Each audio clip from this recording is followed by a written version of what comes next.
हमारे जमाने में शादी से पहले लड़की नहीं दिखाते थे। पहली बार अकल की बात करी सरदार तूने। तू फिर बीच में बोला। देख बेटा, बीच वाले की हालत बहुत खराब होती है। नहीं, मैं ट्रेन से आ रहा था। हाँ, तो वो दो आदमियों में झगड़ा हो गया। एक बोला ऐसा मुक्का मारूंगा तेरे 32 दांत बाहर निकाल लूंगा। दूसरा बोला मैं ऐसा मारूंगा 64 निकाल लूंगा। ऐसा तीसरा बैठा था। बोले यार गिनती सही कर, दांत 32 होते हैं, तू 64 कहाँ से निकाल लेगा? वो बोला मुझे पता थी तू बीच में बोलेगा, मैंने तेरे भी गिन लिए। ओ भाई, अरे यार क्या डिस्टर्ब मत करो भाई, प्लीज भाई भाई भाई दो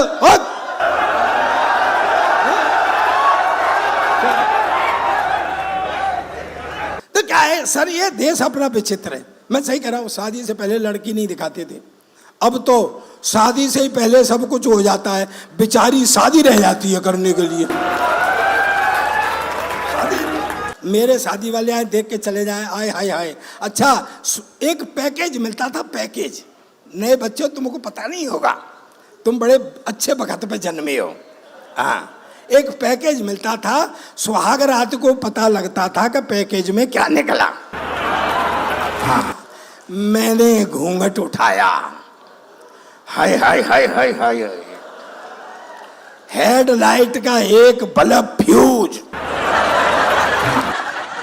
पर निभा रहा हूं।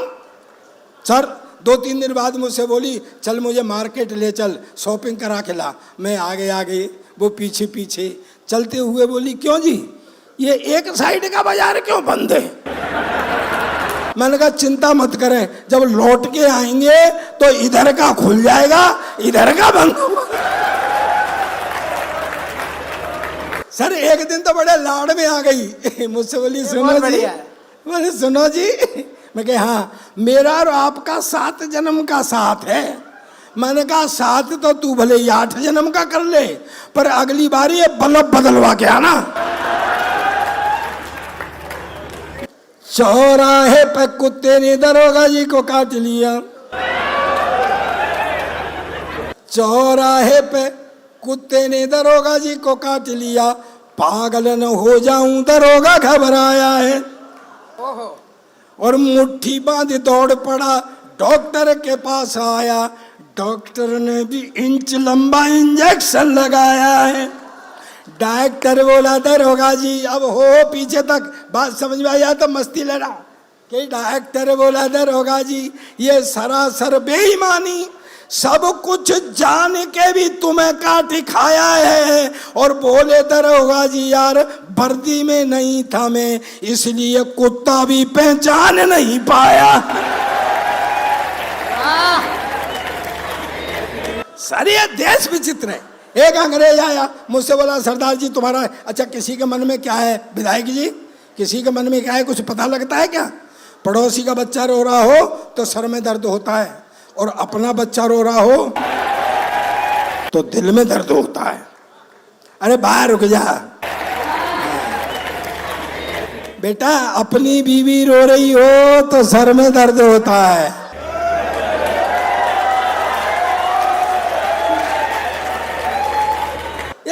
एक अंग्रेज आया, मुझसे बोला सरदार जी तुम्हारा देश बहुत गरीब। मैं पहली बात तो ये देश गरीब नहीं, देखो ये बात मेरी देशभक्ति है, आया था ना, आय काट डालो, मार डालो, पछाड़ डालो। भैया मैं नहीं कर सकता, क्योंकि तेरे पास तो 2-3 जोड़ी फेफड़े हैं, मेरे पास तो एक जोड़ी है। अपनी तो देशभक्ति ऐसे होती है। एक अंग्रेज आया, मुझसे बोला सरदार जी तुम्हारा देश बहुत गरीब। मैं पहली बात तो ये देश गरीब नहीं, और है तो साले तुमको क्या मतलब है? कहे सरदार जी तुम हिंदुस्तान की इतनी हिमायत करते हो, तुम हिंदुस्तान के बारे में क्या जानते हो? मैंने कहा मेरा देश है हिंदुस्तान, मेरा वतन है हिंदुस्तान, मैं नहीं जानूंगा तो तू जानेगा क्या? बोले बताओ तुम्हारा राष्ट्रीय पक्षी? मैंने कहा मोर। बोले राष्ट्रीय पशु? मैंने कहा शेर। बोले राष्ट्रीय झंडा? मैंने कहा तिरंगा। बोले हाँ तुम फंस गए ना, उसमें 3 रंग होते हैं, ऊपर सैफरन कलर केसरिया हिंदू का, सफ़ेद क्रिश्चियन का, हरा मुसलमान का। तुम तो सिख है, तुम्हारा झंडे में क्या है? अब मैं क्या बेवकूफ अंग्रेज, तुझे कौन समझाए, ये जो झंडे में डंडा है ये साले तेरे बाप का है क्या? पर भाई जी वो तो मेरे पीछे ही पड़ गया। दोस्तों बिल्कुल हंसी का एकदम एक मैं व्यंग पढ़ता हूं, व्यवस्था पर व्यंग करता हूं। मुझे पता है ये नेम सारण की धरती है, ये मिस्र की धरती है, यहाँ कविता को भी समझते हैं, व्यंग को समझते हैं, हास्य को, सब रस को समझते हैं। समझ में आ जाए तो पहली बार ताली बजाने के लिए कहूँगा, समझ में आ जाए तो पूरा सदन व्यंग पहुँच जाए। अब तक व्यवस्था पर व्यंग करता हूँ तो पूरे सदन की हाथ खड़े करके ताली चाहता हूँ। अंग्रेज एकदम मेरे से बोला, सरदार जी तुम्हारा देश गरीब इसलिए कि तुमको पता है हमारे यहाँ का एक मजदूर महीने में $5,000 कमाता है, यानी तुम्हारे यहाँ का लगभग 4.5 लाख रुपया। मैंने कहा भाई $5,000 कमाता है, फिर बोला $4,000 खर्च कर देता है। मैंने कहा भाई एक मजदूर $5,000 कमाता है, $4,000 खर्च कर देता है, काय पर कर देता है? बोला हमारा सरकार ये नहीं पूछता है। तो मैं कहा ये कौन सी बड़ी बात है? व्यंग आ रहा है, समझ के बताना दोस्तों मुझे। मैं कहा ये कौन सी बड़ी बात है? मेरे यहाँ का एक MLA MP 10,000 रुपये तनख्वाह पाता है और महीने में 1 करोड़ खर्च करता है।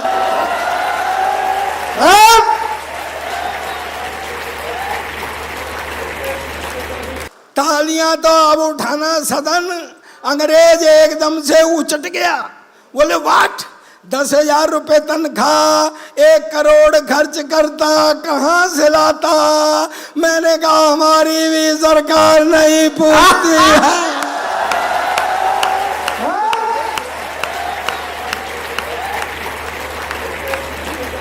सर ये अपना तो देश विचित्र है, जिसपे ज्यादा होता है ना वो भारी भरकम होता है, जिसपे कम होता है वो ज्यादा उछलता है।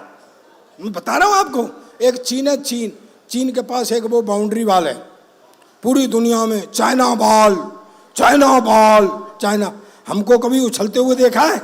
हमारे पास अग्रवाल, खंडेलवाल और सबसे कलेसीवाल केजरीवाल। ठंड पड़ रही हो तो ओसवाल और ज्यादा ठंड हो तो जायसवाल। अपना तो देश ही विचित्र है। ये आई वह फूल से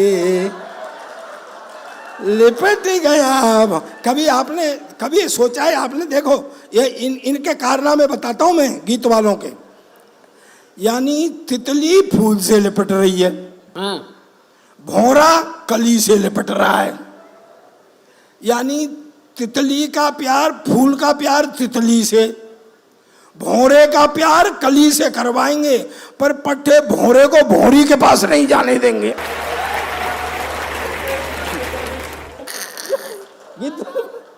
देखा है ये अपना देश विचित्र है। वो अंग्रेज छूट गया यार मेरे हाथ से। अंग्रेज बोला जी हिंदुस्तान घूमेंगे, बोले घुमा देंगे। दोस्तों ठंडे मत पड़ो, व्यवस्था बिगड़ने लगती है तब सरदार को सौंपी जाती है।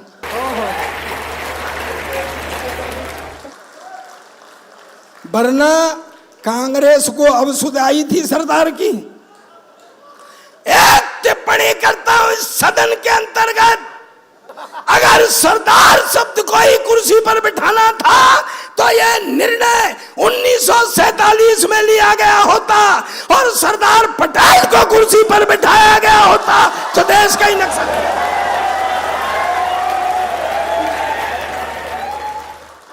तुम तो रहने दो, तुम रोज बज रहे हो फिर भी बेशर्माई से कुछ न कुछ कहते रहते हो। अच्छा तेरे में कितनी अक्ल है बता? अकल क्या है? देख तुझे अकल बताता हूँ, तू MP का रहने वाला है ना। अच्छा तेरे में कितनी अकल है? तेरे में कितना दिमाग है? नहीं कितना दिमाग है तेरे में? तेरे मेरे से ज्यादा है। तेरे अंदर टोटल जितना दिमाग है ना उतना तो मेरा खराब रहता है।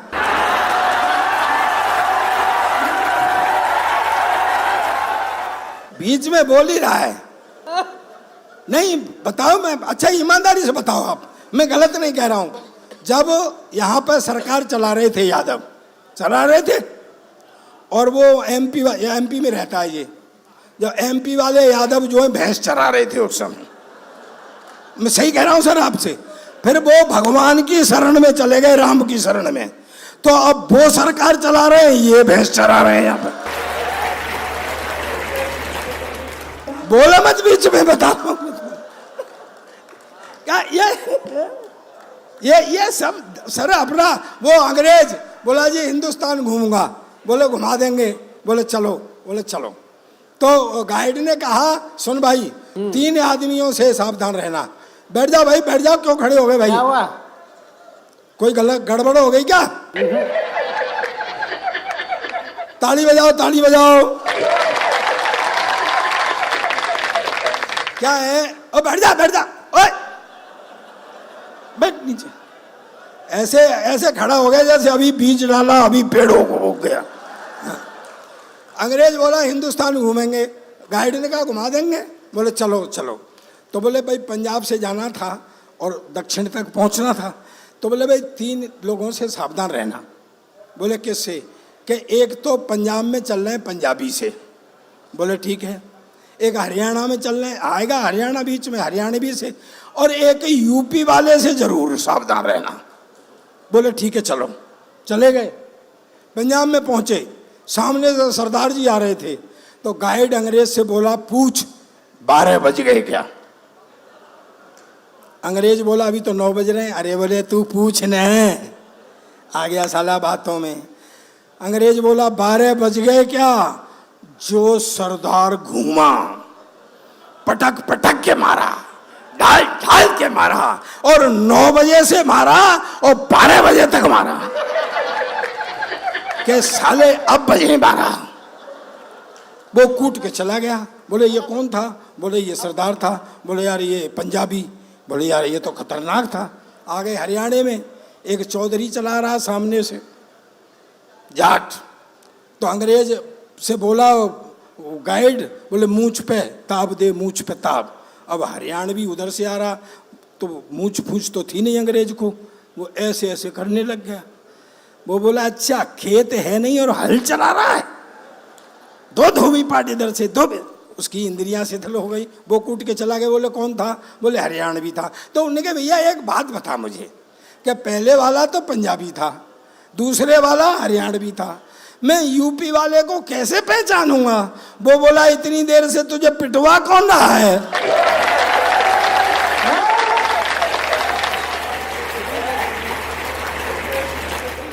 चलिए मैं आपको लास्ट में एक 4 पंक्तियां सुनाता हूँ। मेरे छोटे भाई ने बहुत अच्छा पढ़ा, विधायक जी। मैं आपको, और वो कहाँ है, चेयरमैन कहाँ है भाई? अरे यार तो मुझे पता है सब भीतर की बात। चेयरमैन नहीं हो, चेयरमैन पति हो।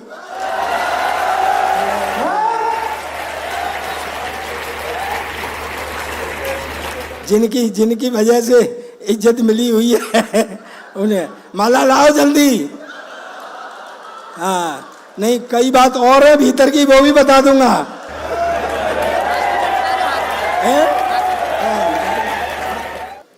मेरे पुराने मित्र हैं ये विधायक जी। हाँ आ जाओ आ जाओ। हाँ जितना अच्छा फेस है उतना ही अच्छा सरफेस है।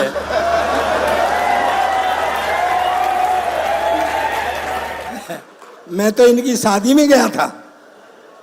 आप भी तो थे विधायक जी? ओ वो मर गए। विधायक जी हाँ कह रहे हैं यार, भगवान कसम देश में झूठों की भी कमी नहीं है। मुझे पता है, मुझे पता है, सब कुछ पता है। तभी तो मैंने विधायक जी को छेड़ा। तो दरअसल क्या है, ये देश विचित्र है। मैं आपको एक वो सुनाता हूं। कभी आपने सोचा है कि जितने जोक्स हैं, जितने चुटकुले हैं, वो सरदारों पर ही पढ़े जाते हैं? कभी आपने सोचा है? मैं बताता हूँ क्यों। पहली बात तो यह है कि हमारी आइडेंटिटी है।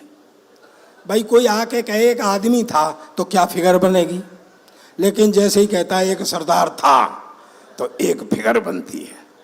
और दूसरी बात यह है दोस्तों, मुझे अब पीछे तक फिर ताली चाहिए। दूसरी बात यह है कि जहाँ भोलापन और बहादुरी दोनों चीजें इकट्ठी हो जाती हैं, वहाँ मस्ती अपने आप उत्पन्न हो जाती है।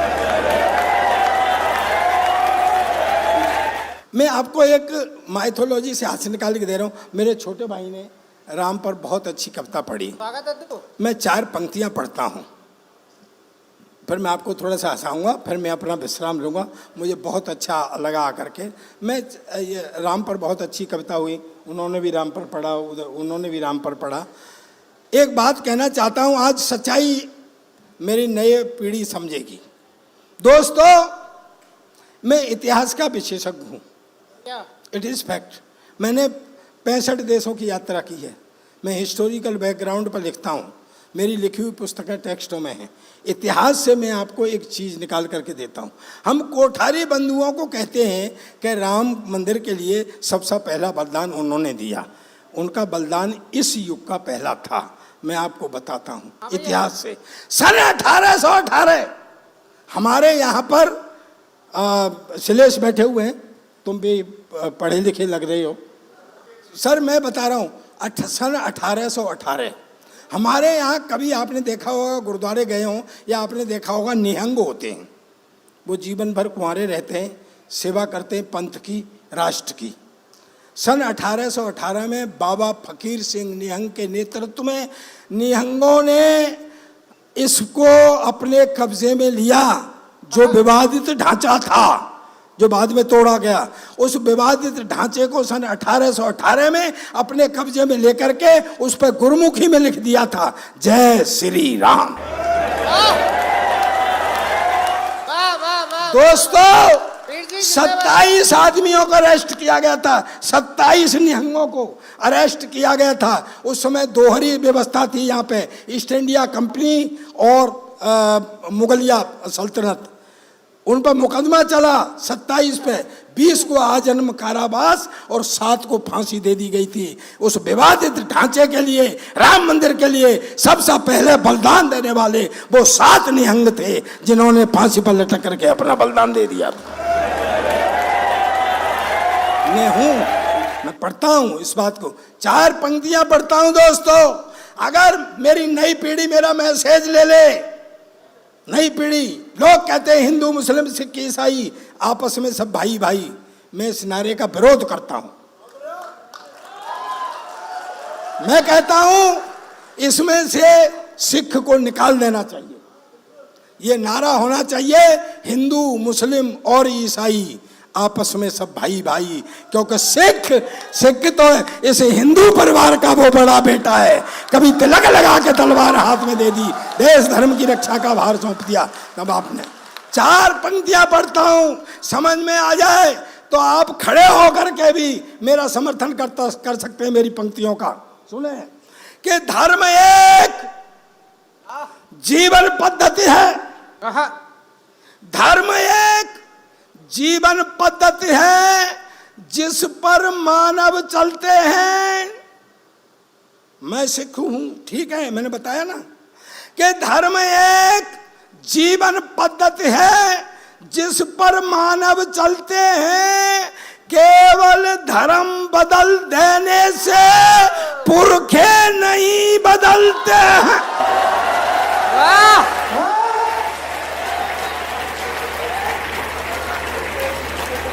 तो जितना राम सिख का पुरखा, उतना ही राम तुम्हारा है।